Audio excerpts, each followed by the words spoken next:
नमस्कार मेरे प्यारे भाइयों बहनों और मेरी माताओं को।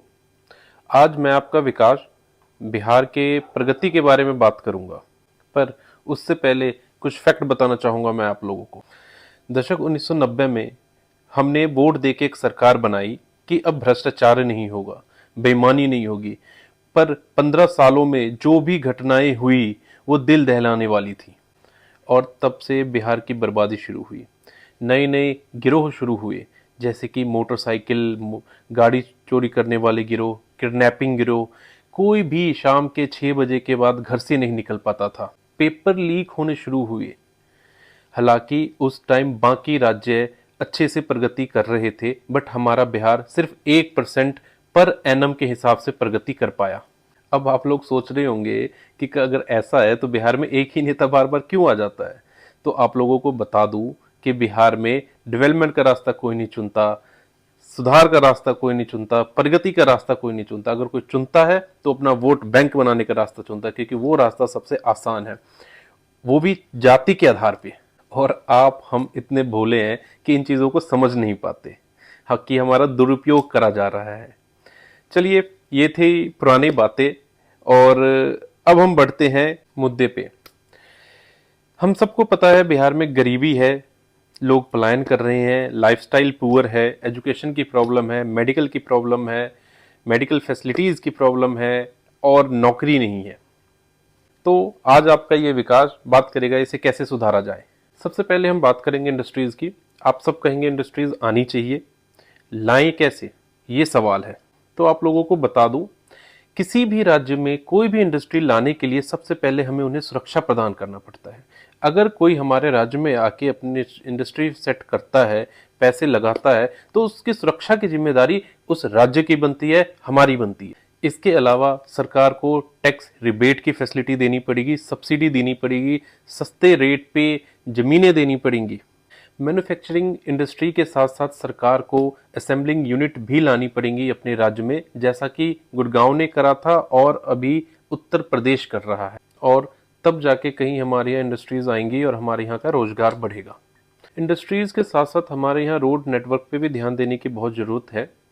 अभी की बात करें तो तकरीबन 70 किलोमीटर की दूरी तय करने में हमें 3 घंटे के करीब का समय लग जाता है। तो इससे इंडस्ट्री ट्रांसपोर्टेशन भी तो मुश्किल है, जबकि 70 किलोमीटर की दूरी तय करने के लिए 1 घंटा बहुत काफी है। और समय ज्यादा लगने का कारण है हमारे यहाँ की छोटी रोड्स। सरकार को चाहिए कि लोगों से जमीन खरीदे, उन्हें सही दाम दे, ताकि रोड 6 लेन 4 लेन तक चौड़ा हम कर सके। और ये सब काम करने से ट्रैवलिंग टाइम रिड्यूस होगा। ब्रिजेस बनाएं, और ये चीजें करने के लिए एडमिनिस्ट्रेशन को भी एक्टिव होना पड़ेगा कि कॉन्ट्रैक्ट उन्हें ही मिल सके जिनके पास एक्सपीरियंस है, ना कि उन्हें जो बिना नदी नालों के ब्रिजेस बना देते हैं और 2-2 करोड़ रुपए का गमन कर जाते हैं। अब बात करते हैं बिहार में बाढ़ की।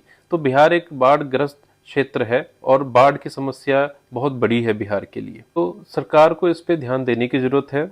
हर साल किसानों के फसल खराब होते हैं, सड़क पे पानी इकट्ठा होने की वजह से यातायात की समस्या उत्पन्न होती है, सड़कें टूटती हैं, जिससे कि सरकार के खर्चे होते हैं उसे रिपेयर करने में। इसके अलावा पानी इकट्ठा होने की वजह से मलेरिया जैसी बीमारियां आती हैं और हम सब अपने बिहार के हॉस्पिटल के हालात को जानते हैं।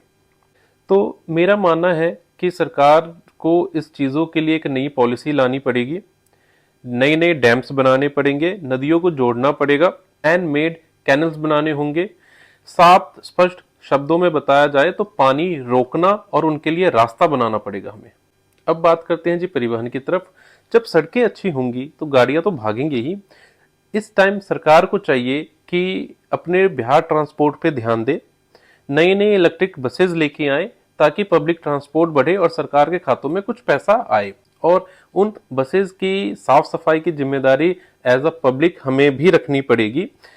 सरकार को यह भी चाहिए कि नए नए बस स्टैंड्स बनाए, ताकि कोई लोग हमारे बिहार में आए तो देख के कहे कि ये है हमारा नया बिहार। अब ये आप सोचिए कि सिर्फ ये सब करने से बिहार में रोजगार कितना बढ़ेगा।